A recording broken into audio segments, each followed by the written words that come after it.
Hi, my name is Brittany Jepson of the house that Lars built. One of my favorite ways to decorate for any holiday is to take a simple shape and go to town with it. That's how I came up with the idea to make some fall garlands.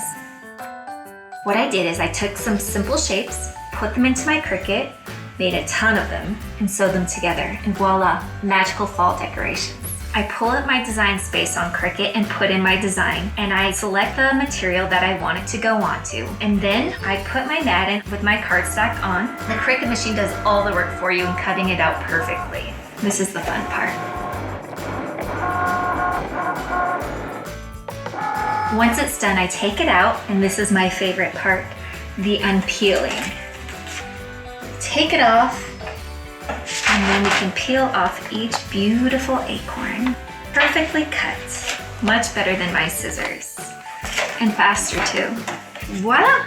We have some beautiful acorns ready to be sewn up. Now I've set up my machine, and I want to put the length at least 3 because anything smaller will tear up the paper. So I start at the edge, and I want to sew at least in the top third of the shape so that it doesn't get top heavy. When you're done, leave a little bit of room so that you can use the thread to tape it to your wall. And you can see how pretty it's going to be once it's hung. I'm going to be using these garlands at a family get-together, and at my get-together I will be having name tags. So it just takes a little bit of glue stick and then gluing the shapes to the paper. And I can write the name of my guest onto the name tag. So cute and easy.